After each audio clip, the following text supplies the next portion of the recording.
Hello YouTube and welcome to Prime Productions. I'm here to help enhance your tabletop gaming experience.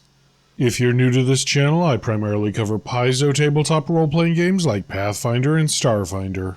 So, I know I've been a bit behind getting this video out, sorry real-world stuff came up, but today I'd like to finally dive into the Tian Xia Character Guide. This newish, as of the posting of this video, book for Pathfinder 2nd edition is just chock full of stuff. From new backgrounds, to new ancestries, to new class options, to new weapons. So I'm going to do my best to cover what I can, and thought we'd start off by talking about something that I haven't seen many people cover, and that is the new options for existing ancestries. Now, the Tian Xia Character Guide does have 6 new ancestries, and I plan to talk about them in a video soon, but let's get the new stuff for existing ancestries out of the way first. Oh, and just so we're all on the same page, I'm going to do this like I did my previous ancestries video. For each ancestry, I'll cover the heritages, a few, but not all ancestry feats for each ancestry, and then give my final thoughts. I don't want to cover every single ancestry feat or we'd be here all day, and I want to encourage you to go and explore the book yourself if you're interested. Oh, by the way, I'm going to do my best at pronunciation. Remember, I'm a white guy who speaks English. I did take 2 years of Japanese in college, but that was a while ago, so apologies for any mispronunciations. We start off with the new options for goblins. They have one new heritage, Dokkaebi, which are, from what I can tell, based on Korean folklore. These goblins are all about casting magic spells, especially illusions, from disguises to invisibility to illusory fire. Dokkaebi are uncommon, and their heritage lets them cast Figment at will, which is that illusion cantrip. They also get a +1 bonus to saves versus all illusions. Most of the new goblin ancestry feats require Dokkaebi heritage, and those feats mostly hand out innate magic spells, but there are some other pretty cool options too. Dokkaebi Fire is pretty neat. It's a first level ancestry feat that makes illusory fire. It gives you the ignition cantrip, only the damage is mental damage because the fire isn't real.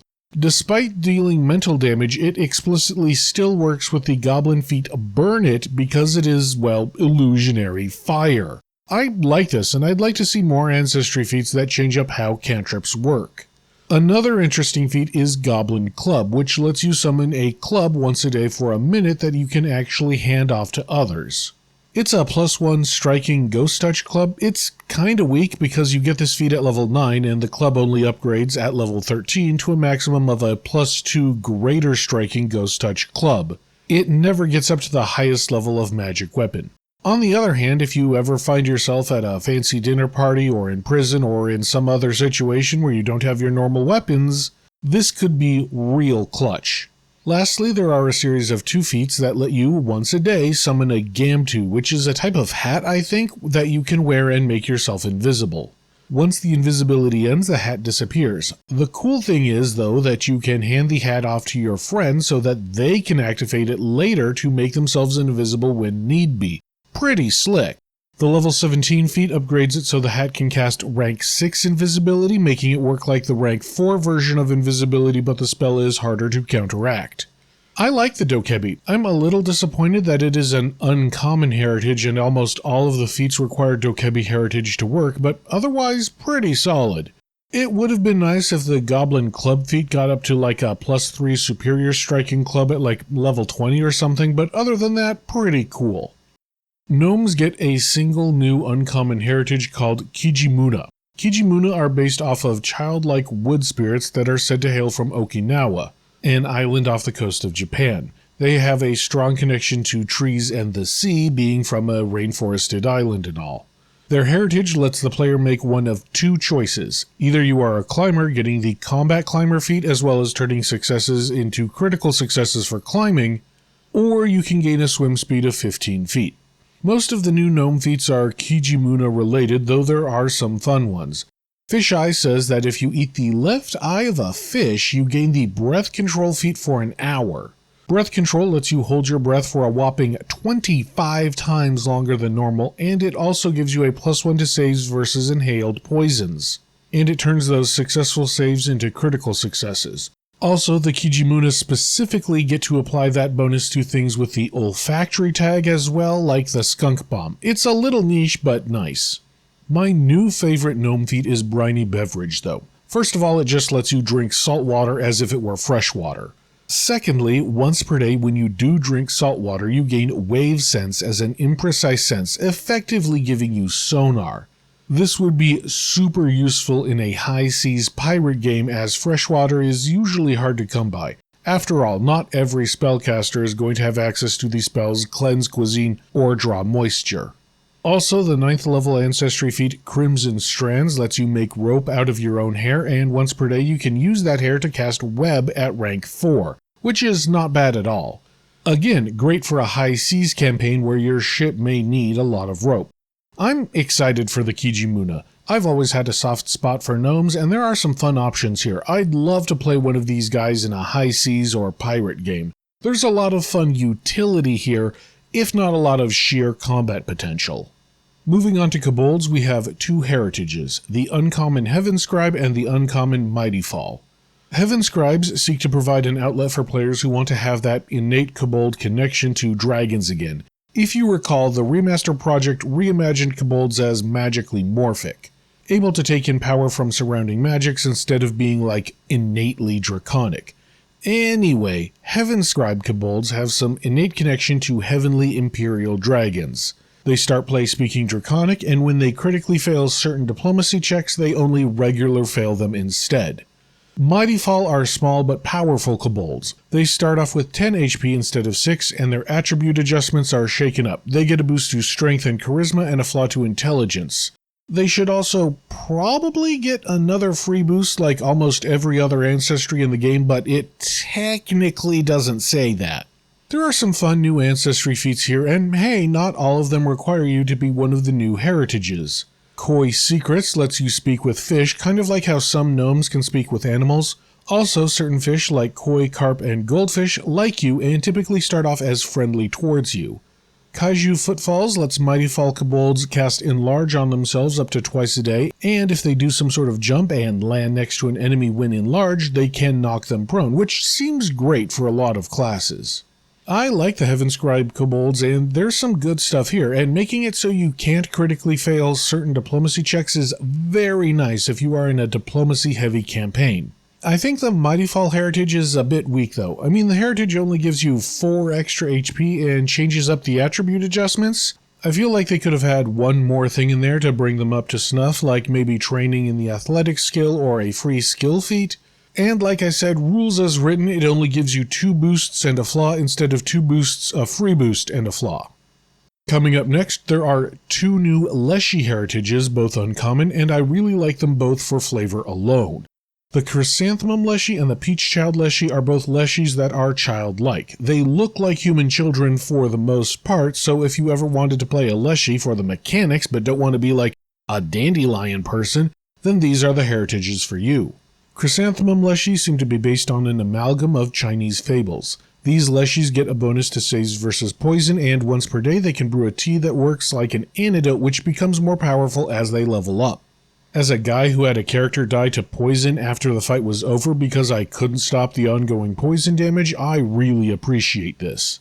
Peach Child Lushies, who I think are based on the Japanese legend of Momotaro, can talk to domesticated animals like cats, dogs, and livestock in a similar way to those kobolds from earlier can talk to fish. As for feats, both Chrysanthemum and Peach Child Lushies can take the childlike plant feat, which lets them pass for human children pretty easily, and it makes you trained in deception. I remember in Pathfinder 1st edition there used to be a halfling feat that did this, so it's nice to see it back. There's a Peach Child Lushie feat called Unassuming Heroes that lets you, once a day, feed a treat to an animal and that animal's natural attacks become +1 striking. That's nice, but it doesn't level up as you get higher levels, so it's kinda useless past around level 10. Now, there is a use. If the creature already has +1 striking or presumably better natural attacks, they do become Ghost Touch, but it's not great. My favorite feat is for the Chrysanthemum Lushie though. Noble Bloom, which is a 5th level feat, lets you, once a day as a reaction, prevent an ally from going down and instead reduces them to 1 HP. This is a great way to prevent someone from getting the dying condition, or dying too if a crit would have taken them down. I mean, think about it. This would be great for just about anyone, as you could prevent the healer from going down, or as the healer, prevent the tank from going down. Solid feat. I love these two new Lushies. I don't know what else to say about them. Solid feats, solid heritage, solid concepts, solid flavor. They are just solid all around. I do kind of wish that the unassuming hero's feat scaled. I don't see why it couldn't be like a once a day cast runic body on an animal and the spell scales up to half your level kind of thing. I guess it can give your animal companion ghost touch for free, so that's not nothing. Anyway, next up there are two new uncommon lizard folk heritages. The Bakwa, who may be inspired by Filipino snake myths, are hulking large Urukshi. Meanwhile, the Makari, who may be based on Hindu and Buddhist water serpents, have a kind of upturned snoot trunk thing. The Bakwa have tough, armor-like skin that has similar stats to breastplate but prevents them from wearing other armor. A lot of other Ancestries have something similar, such as the playtest Vesk from Starfinder. The Makari, however, are really special, as they get one of two cantrips, either Divine Lance or Forbidding Ward. The crazy thing, however, is that casting these spells does not have the Manipulate trait for them, meaning it doesn't provoke reactive strikes. This makes them phenomenal Maguses because they can spell strike Divine Lance without triggering reactive strike, one of the biggest downsides for Maguses. There are two Makari-specific Ancestry feats that are pretty fun. River Adaptation lets them cast Feet to Fins as a free action once a day on themselves. Now it is a level 9 feat for a rank 2 spell once a day, but making it a free action is really nice. However, the level 13 feat Ferry Through the Waves, which requires River Adaptation, is where the feat really shines. It officially lets you rescue swim with someone without really slowing you down. It lets you drag someone along with you while you swim. Look, we've all been there. The entire party has to swim across something, and the wizard or cloistered cleric or whatever has a -1 strength and no athletics, and that is a real problem. Now you can just swim with them, no fuss. Last feat I want to talk about is the Bakwa Moon Eater feat. This level 17 feat lets you cast Void Eclipse once a day, and when you do, you blot out the sun or moon for a 500-foot radius. This makes the area dim light, which is great for that rogue friend of yours that would like to hide in broad daylight.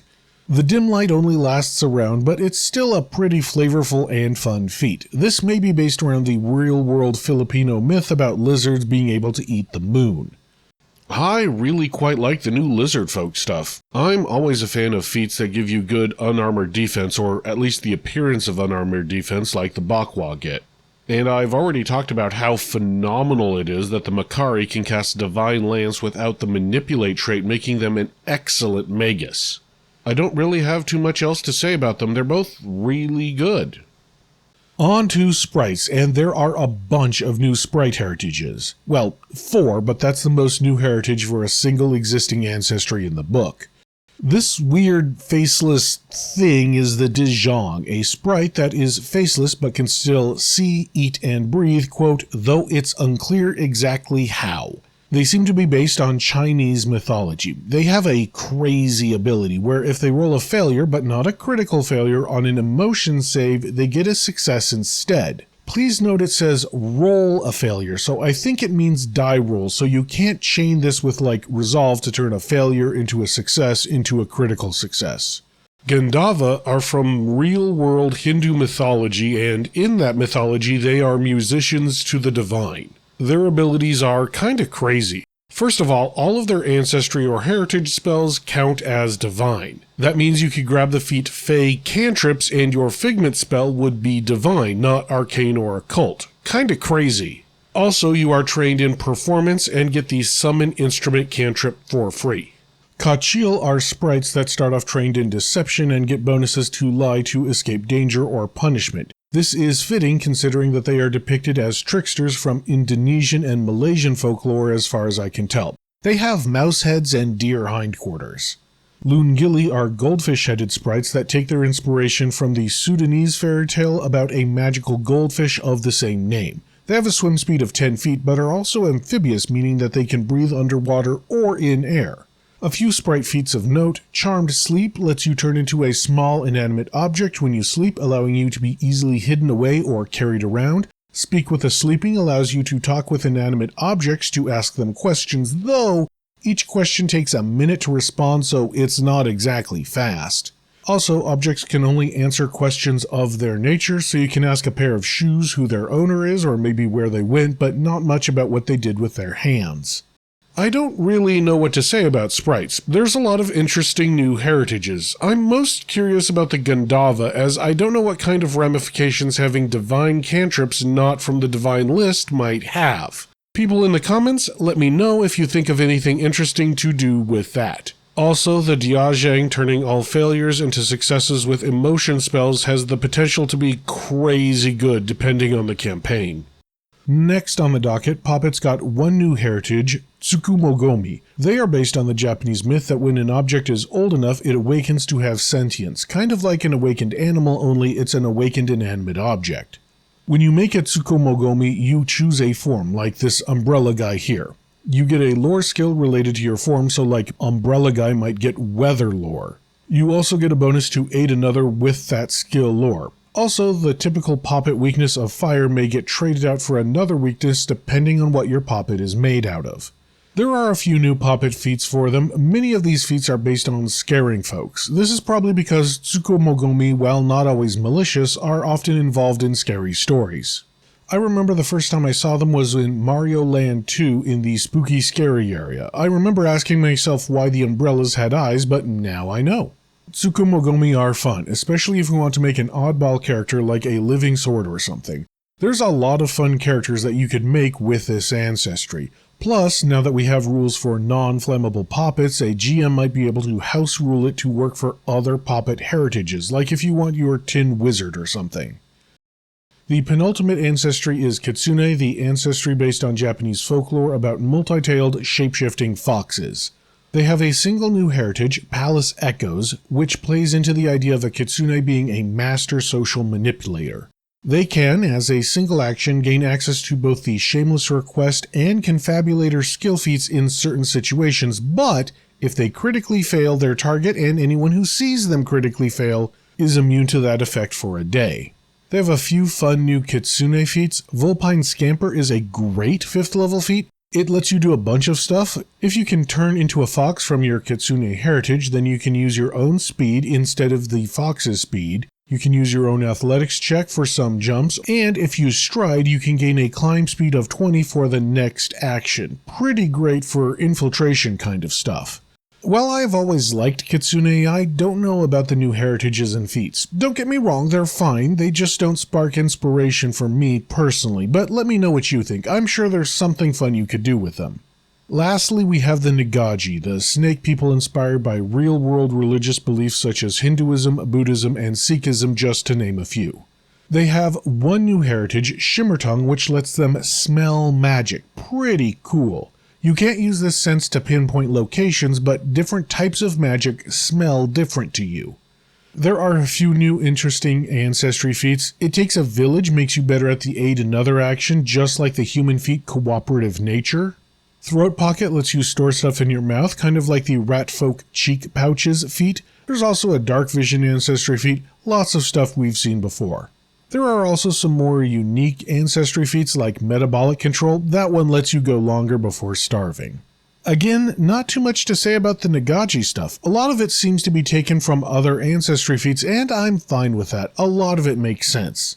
The ability to smell magic seems pretty cool. It would be great to keep going so you don't have to use Detect Magic as your exploration activity. Just whenever you smell some new magic, you can stop and cast Read Aura or something, then continue on. And that's it for the new options for existing ancestries. Do any of them interest you? Let me know in the comments below. I'd love to hear what you have to say. Anyway, like I said, I'll try to get that video about the new ancestries in the Tian Xia Character guide out as soon as I can, but until then, remember to like and subscribe. That tells not only me, but also YouTube that you like this kind of content and would like to see more. And until next time, thank you, good luck, and happy gaming!